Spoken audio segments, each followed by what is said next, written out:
Do you ever wish you could customize the layout of your oscilloscope?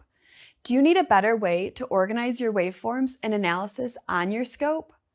The MXO4 has a very intuitive user interface without sacrificing ADC performance.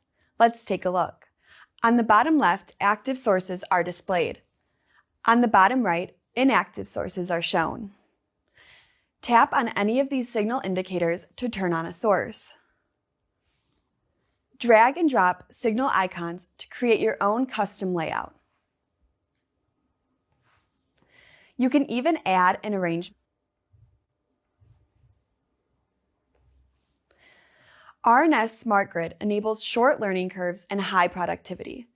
Check out R&S MXO oscilloscopes in your lab. See the difference.